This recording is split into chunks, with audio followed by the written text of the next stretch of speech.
Welcome to Weldcast, a digital project from the High Plains Library District. This project records, documents, and preserves the rich artistic history of Weld County and its residents through storytelling. On this episode, we're in New Raymer, a small town in northeastern Colorado, just on the southern edge of the Pawnee National Grasslands. When I say New Raymer is small, I mean really small. The population hovers around 100. It's a 30 to 45 minute drive to get groceries. What brought us here, the town's main drag, Center Avenue, was listed as one of Colorado's most endangered places by Colorado Preservation, Inc. We didn't expect a lot, and we got a lot more than we bargained for. We ended up faced with a problem. How do you tell a story as big as an entire town? What we came up with was 15 minutes of fame for New Raymer. Hours of interviewing condensed into just 15 minutes.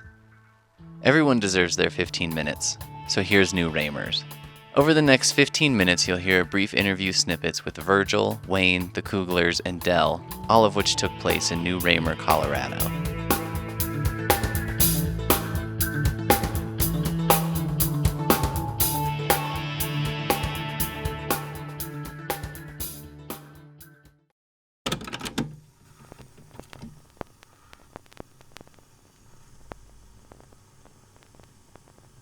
If you want to just tell me your name. Well, Virgil Johnson. All right, and if you want to just tell us where we are today. And we're in New Raymer, Colorado. Great. I was raised down the road, out north of Stoneham, which is 10 miles east of here, and then I was 13 north and 2 east of Stoneham, was where I actually was raised the biggest share of my life, and lived there for 85 years, and then we sold the place and I moved to Loveland. Okay. So that's where I am now. So you moved to Loveland just 3 years ago, is that right? Yeah, three and a half. How's that adjustment been? Oh, it's pretty strange. Yeah. Of course, I kind of knew it would be, but anyway, I was out there for 85 years, and then so I've been over here 3.5 years, give or take. I guess I always did want to be involved with livestock and that sort of thing, and I think maybe you got to be a little off in the head to do that, but in a way it was a good life, and then in another way it's kind of a trying situation. But now my parents, well, on my mother's side, they came to Colorado in 1910 and homesteaded. Okay. And on my dad's side, he came out here in 1912, and they both came from Nebraska. Okay. And homesteaded. And then when my dad was 14 years old, they had fenced a piece of land and had a few cattle. And then his dad said, well, it's all yours, I'm going back to Nebraska. so he left my dad out there when he was 14 years old. Almost. Wow. You're a man now. You can. Yeah. So he said he ate a lot of pork and beans and crackers and things like that. But and you get to know every little bit of the prairie, and Right. It's not really a scenic area, but I mentioned I was taking my former mother-in-law, and we was riding around in an old vehicle, and I said, well, this is, and of course she lived in Savannah, Georgia, which is full of lots of trees and all that. Green. I said, well, of course we don't have a lot of trees out here, and I said it's probably a lot different, of course, than what you're used to, but she said, well, yes, but it has a certain grandeur about it. So I always thought about that. I guess maybe it's the grandeur about the prairie country. Yeah, there's kind of a certain way of looking at it, right? That, I don't know, it feels different, but it can be pretty if you... Yeah, especially if the weather's been good, it's green and that sort of thing. How did growing up here shape you? Did you notice that did you feel differently from some of the people you met from some other parts of the country and that kind of thing? Or I really, now when I went in the Army, I was out at Fort Ord, California, which doesn't exist anymore. That's where I had training, but Um, I was raised up on, well, we didn't farm very much. We raised mostly livestock, but I worked for farmers, and I went to harvest with some people that had combines, and went to the Panhandle in Oklahoma and Kansas and down in there. Well, that was kind of a tough life, really, working in harvest in those days. They didn't have air-conditioned combines and so forth. But so I think some things that would bother some of those kids from the cities that really bothered them worse than it did me. The Army type stuff, it was kind of crazy, you know. And but oh well, what the heck? I'm used to this sort of thing. So we kind of, but I could tell that I think it ate on them worse than it did on me, because I'd been through, and then I'd worked out where it was kind of rough work, and for mainly farmers and ranchers, I suppose, and my dad. But anyway, so I think I was more used to having more of a rough life than some of those guys. But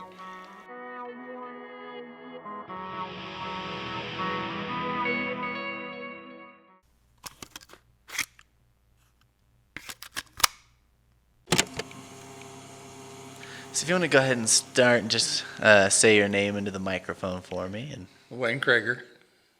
nice to meet you. Also, just to put you at ease, if you end up saying something and then think, oh, wish I hadn't said that, I can always cut it out. That's not a problem. Sometimes a fella's mouth engages for his brain does. You know, it's a personal problem I've had, so I completely identify. And then, so tell me a little bit about your history with New Raymer. Oh, well, I was born in Sterling, but I was raised here in Raymer. And my dad, he worked for, like most other people over the years, worked for Ben Walker for quite a while. After he worked for Walker, he ran the pool hall and beer joint for a couple of years, I think, while Kenny and Betty Thompson was off somewhere. Then I think he went to work for the state in 1953, and that's where he stayed till he retired in 75, I think it was. And when he retired in December 75, I went to work in January 1st of 76. And then I stayed there for 29 years and retired out of there and passed around and done a few odd jobs, and ended up working at the Don Paul Respiratory Outfit in Fort Morgan, delivering oxygen all over the country until April of last year. And right now I'm driving a school bus 4 days a week.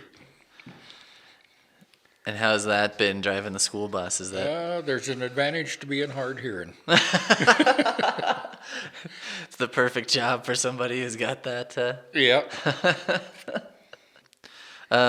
What was it like being a young person around here? Oh, we always invented a lot of things to do. We had a lot of fun. Run around with quite a few of the town kids over the years. And we was been known to kind of raise hell and put some blocks under it every now and then. But we didn't really tear anything up, but we had a lot of fun. Halloween's was good. Back in the days when they had outhouses and things, we could either move them or tip them over and have a lot of fun.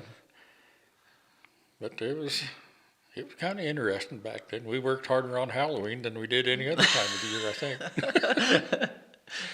We'd move haystacks, machinery, and everything else and stack them in Main Street or wherever we could go with them.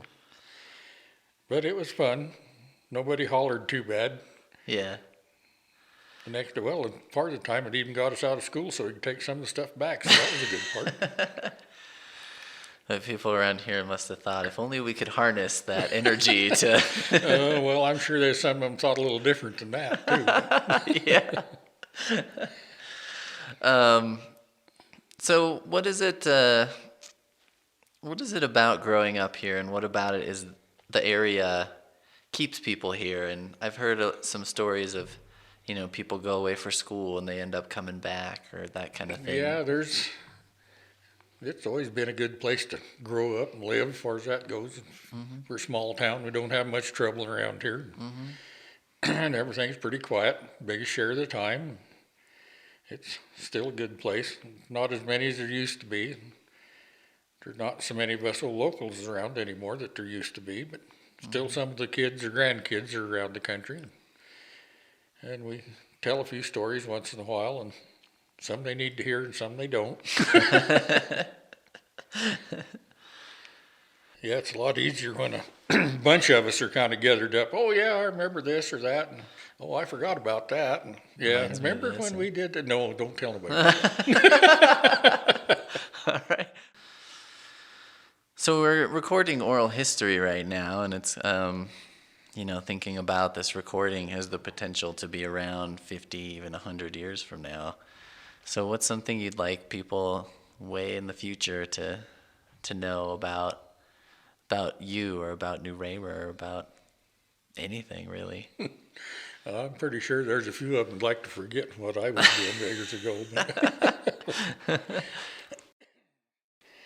I don't know. It's pretty hard to think about something that much far in the future, but it'd be kind of nice to see the town grow a little bit again. A few more people move in that understood big or country, small town living instead of wanting to get out of the big city, and then they end up wanting to bring the big city rules and regulations with them. Well, that's what they was getting away from the first place. And come out here in a nice, quiet community, and everything's pretty normal, actually, most of the time.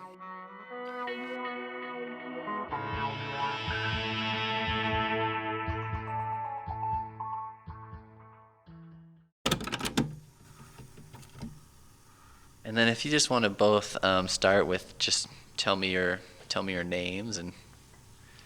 Okay, I'm Terry Coogler. I live in.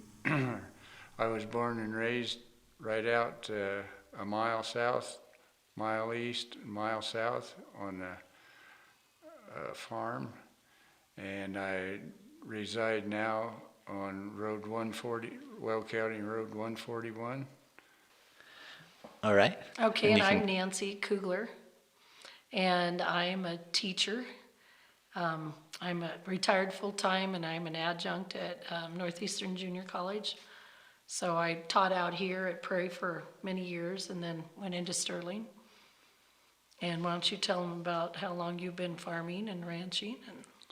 Well, most all my life except when I went to college for 4 years and the service for 2 years, and I've been farming and ranching ever since then. Us kids went to... His mom, who's 105, she used to play her violin there for years, and she played her violin up here. She was still playing her violin when she was 95 years old. Yeah. She and Thora Wolf, who lived from down by Peace Valley. Right. So these cute two little old ladies would play their violins. They played them at a lot of functions. Oh, yeah. And she got a lot of pleasure out of that, didn't she?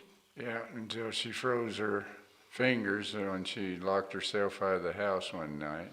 When she was probably about 96 or something. She spent some time outside at night. Yeah. Oh. Yeah, frostbit her fingers, and then she couldn't play her violin Couldn't feel anymore. the strings anymore. Oh wow. And that was when she was in her 90s? Yeah. Oh yeah, she's quite a character. She's Yeah. still living at home. Yeah, she was at the time. So, and then she talks about going out. She went to the old Raymer school, and she graduated in 1931. Okay, and she talks about taking violin lessons in Morgan when she was in high school.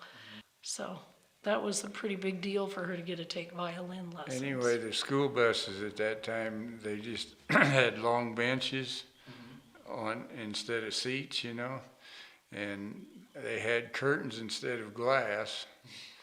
And keep from freezing to death, why they would heat up a bunch of rocks and put in a gunny sack, and they put their feet on them. Oh wow. And they were made out of wood too, weren't they? The buses. Oh yeah, there was wood lodges and everything. Seems like a recipe for disaster, it seems. Yeah, our ranch is 11 miles northeast of here, and his mom's folks homesteaded there in 1915. 1915. And so our ranch, we were able to acquire that property too.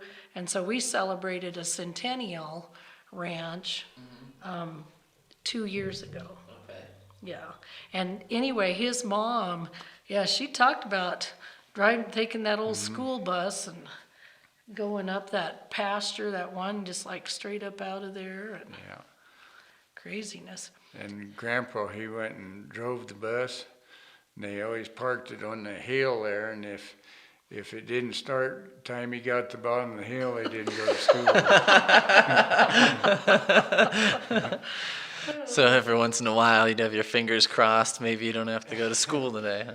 Yeah, probably, Well, and didn't your mom tell that story about, who was it, the Johnson girl or whatever? They were coming home in a terrible blizzard.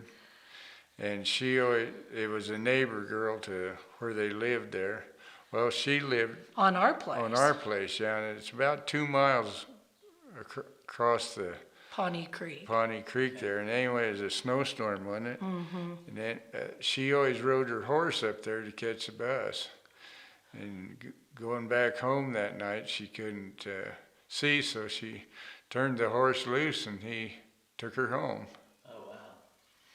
So he guided her home through the... Yeah, Wow. she was riding the horse, and he took her home. So you had family here all the way through, even through the Depression and that kind of thing. And I've been hearing, it sounds like the Depression hit this area pretty hard. Was that the case for your family as well? Yeah, Mom and Dad, I guess they got married in 1935, which was just the tail end of the Depression, but I guess it was pretty rough. There was no jobs, and well, people didn't have any money, and Couldn't raise a crop. yeah, it was dry, and that was starting of the Dust Bowl and all this.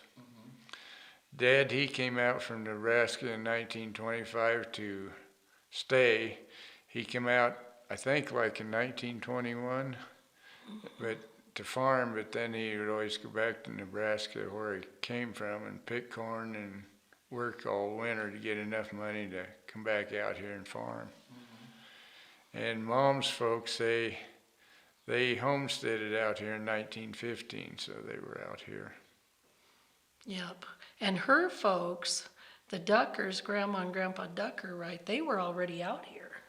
Okay. And her folks, it's quite a little story because they came with 5 children under 5 years old, and they had a little one-room shack. Whoa. And he set her up in there, and then he went back to Nebraska and worked in the flour mill. Yeah. All winter, and to get some money Okay. to come back. Wow. And the reason they have 5 children under 5 years old, she has a set of twins. Okay. And Grandma talked about, she actually remembers when the kids all got the flu really bad. Oh. And Grandma, of course they didn't have running water or electricity. And her mom just put papers on the floor. So she was there with 5 kids in By one herself. room for the winter, and that's... And her husband went back and worked in the flour mill so they could make it, and they were trying to own up on 160 acres, the Homestead Act. Right. So that must have been quite a tough lady. Yeah. Oh, she is. That's why she's 105. Yeah. So she's Oh, still... and her mother lived to be 95. Yeah. And that was certainly when people were not living to be that old. Yeah, that would be pretty uncommon, I would She think. had 12 children out there. Wow. In a 2-bedroom house, huh, Terry? Yeah. They kept getting a shack here or there, from a neighbor or something that moved away, and they'd pull it down there and then attach it to the house. Kind of make this Frankenstein house one piece at a time as they went. That's what it looks like. Well, and then Dorothy talks about how many of the girls slept in the same bed. I don't know. I want to say 5. About but, all of them, yeah.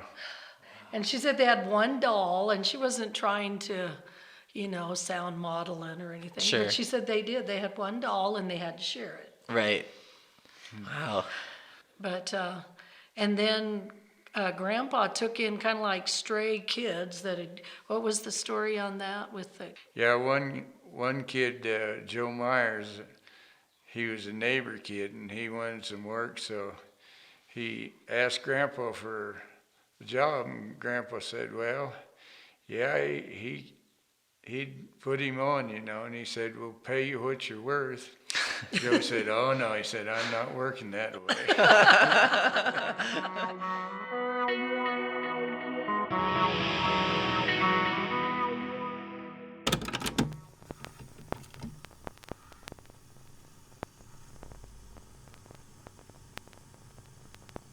And then I'll just have you, if you can just say your name. And I'm Del Northup at New Raymer, Colorado. nice to meet you. So tell me just a little bit about your history with New Raymer. I'm a third generation. My son's a fourth generation of the area. My dad came out to this area north of New Raymer, about 8 miles. Came out here in 1915, 1 year old in the back of a covered wagon. And they set up a little dugout, basically. And wife and 5 kids, I guess. Wow. What is it that brought you back here? I mean, as far as, you'd been in some other places and ultimately came back. What really started is my dad came to me and said he just couldn't handle the farm anymore, and he wanted to know if I would come back and help him. And it was either that or sell the farm. And so I came back and worked alongside him. As living here, do you have an idea of how it's shaped you as a person, or maybe how you look at things, how you look at the rest of the world? And definitely. Your environment shapes a lot of how you are and your family. We grew up in a small country church, and of course the views and values were picked up there. The neighbors, we were always looking out after each other, and so common views on world issues were shared.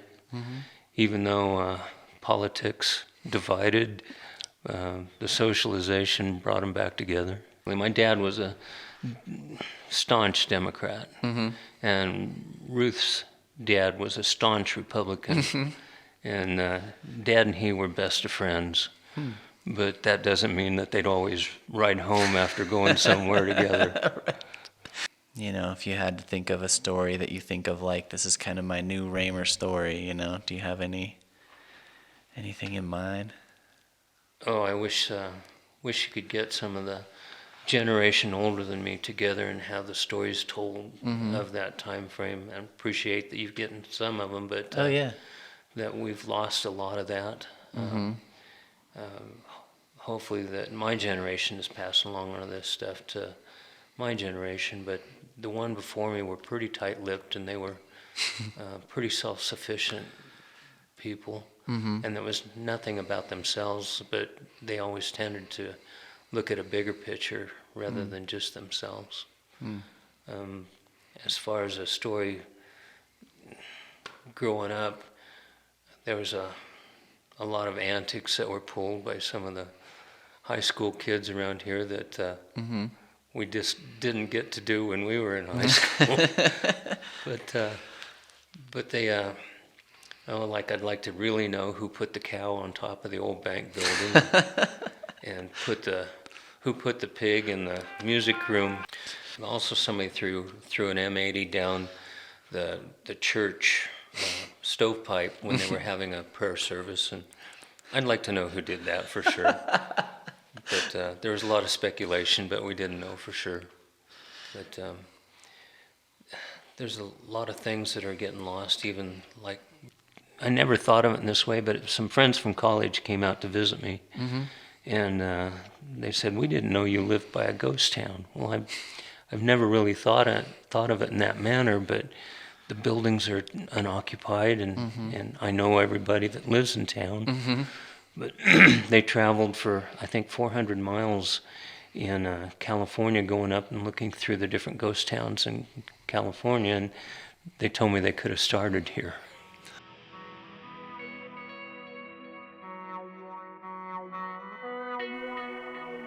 Wrapping up, there are 2 confessions to be made here. The first, the promised 15 minutes of fame was really more like 23 minutes, but we figured new Raymer deserved a little extra. The second, we're hoping that this 15 minutes will get you interested in the longer, uncut, raw interviews.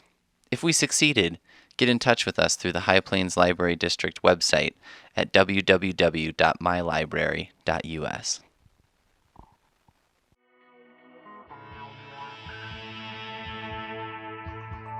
Thank you for listening to this episode of Weldcast. If you would like more information about the project or you would like to participate, call 1-888-861-7323. This has been a production of the High Plains Library District.